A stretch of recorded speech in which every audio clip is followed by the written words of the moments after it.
Graça e paz a todos, sejam muito bem-vindos ao nosso canal. Vamos à penúltima mensagem da série O Sermão do Monte. Hoje estaremos com o tema A Transparência Cristã e o texto principal encontra-se em Mateus capítulo 7, versículos do 15 ao 20. Acautelai-vos dos falsos profetas, que se vos apresentam disfarçados em ovelhas, mas por dentro são lobos roubadores. Pelos seus frutos os conhecereis. Colhe-se, porventura, uvas dos espinheiros ou figos dos abrolhos? Assim, toda árvore boa produz bons frutos, porém a árvore má produz frutos maus. Não pode a árvore boa produzir frutos maus, nem a árvore má produzir frutos bons. Toda árvore que não produz bom fruto é cortada e lançada ao fogo. Assim, pois, pelos seus frutos os conhecereis. Esperamos que até aqui os objetivos deste estudo do Sermão do Monte tenham sido alcançados. Neste penúltimo estudo, falaremos sobre a transparência da vida cristã, ou seja, como o crente pode viver verdadeiramente o Evangelho de Cristo.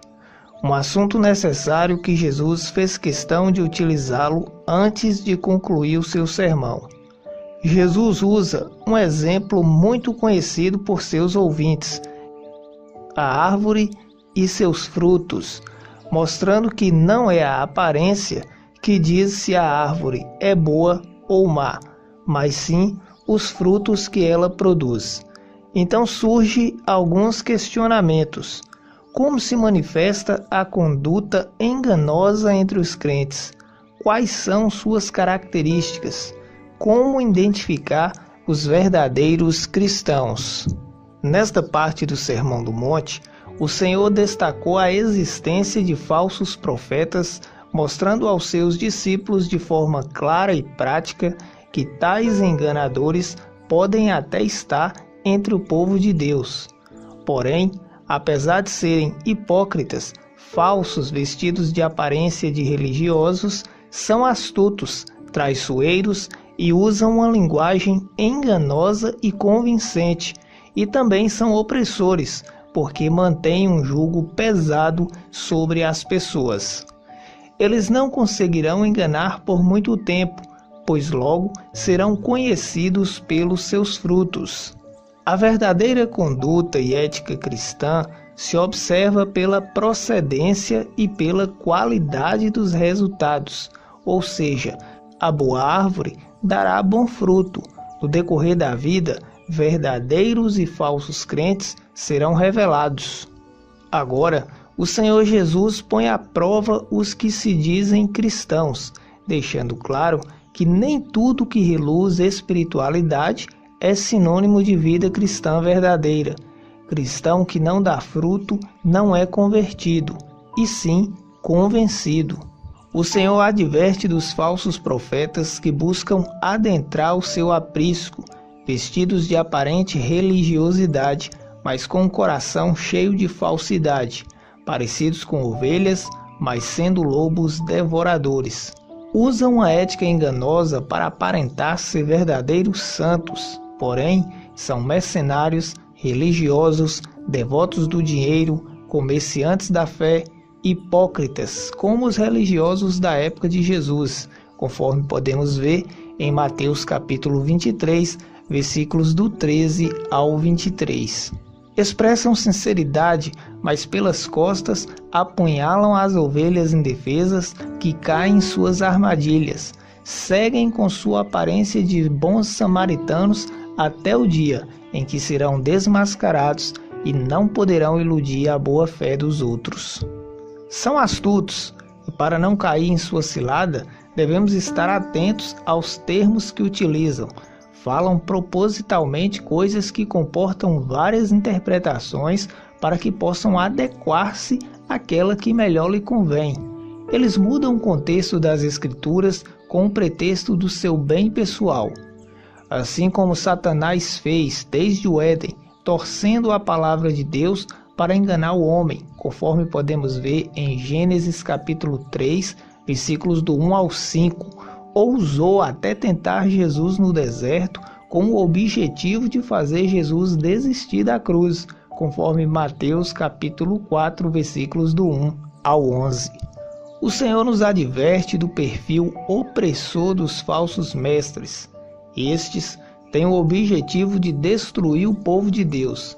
Essa opressão se caracteriza, dentre tantas coisas, pela falta de amor, falta de interesse em restaurar o ferido, pela indisposição em alimentar o rebanho, pela atitude de não afastar as ovelhas do perigo e pela negligência de não buscar a ovelha que se perdeu. Podemos ver mais sobre isso em Ezequiel, no capítulo 34, versículos do 1 ao 31. Para esses, não interessa a igreja saudável, sempre em condições espirituais de curar-se quando vem a doença. Sua preocupação é disseminar heresias com a aparência de verdade.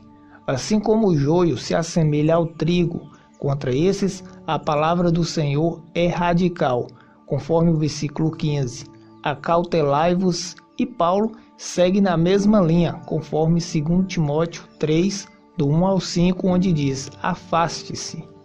A verdadeira ética do cristianismo, que está comprometida com os princípios absolutos da fé cristã, classifica-se em primeiro lugar sobre a procedência.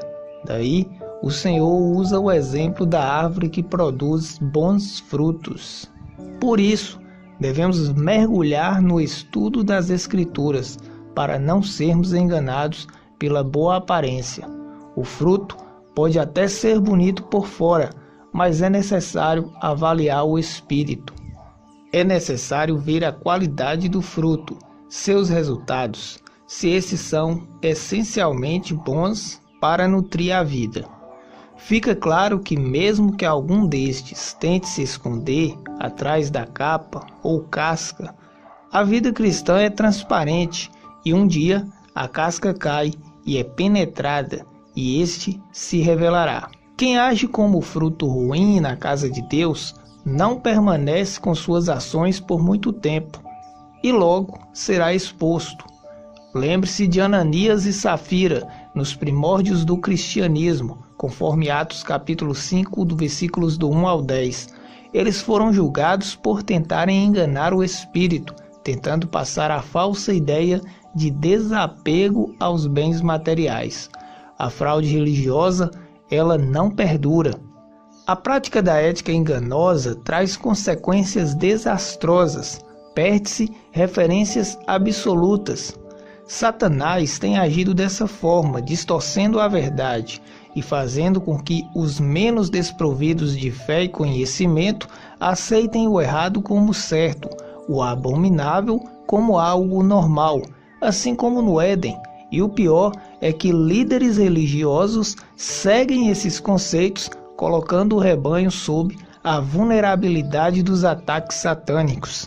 A fé enfraquecida está sujeita a todo vento de doutrina, pelo engano de homens astutos, conforme Efésios capítulo 1, versículos do 1 ao 14.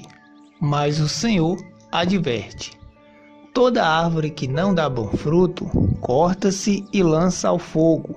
Na Bíblia, fogo é muitas vezes como julgamento, conforme Mateus capítulo 3, do 10 ao 12, 1 Tessalonicenses capítulo 1, do 7 ao 11. Esses falsos mestres, eles não permanecerão no meio dos justos, conforme Salmos capítulo 1, versículo 5. Eles podem até insistir por um tempo, mas não escaparão do julgamento de Deus, que está acima de tudo. Ele fará com que os justos se manifestem, conforme 1 Pedro capítulo 4, versículos do 12 ao 19.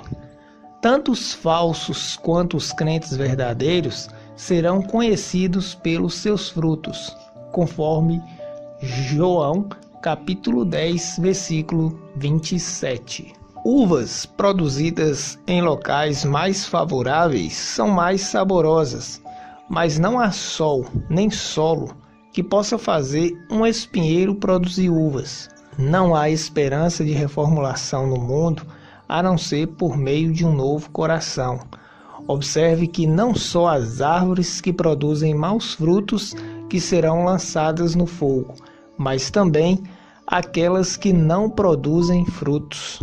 Falsos profetas são aqueles que pregam doutrina diferente da de Cristo, conforme Mateus capítulo 24, versículo 11. Tanto a doutrina quanto o fruto servem para identificá-los. Nem todo que diz Senhor, Senhor são ovelhas. Muitos falam muito bem, mas seus atos e seu espírito não são voltados para o seguimento de Cristo. Conforme 1 Coríntios, capítulo 13, versículo 2, conforme Números no capítulo 22, onde fala de Balaão, há quem até pode expelir demônios, conforme Mateus capítulo 10, versículos do 4 ao 8. O próprio Judas, depois, veio e traiu o mestre.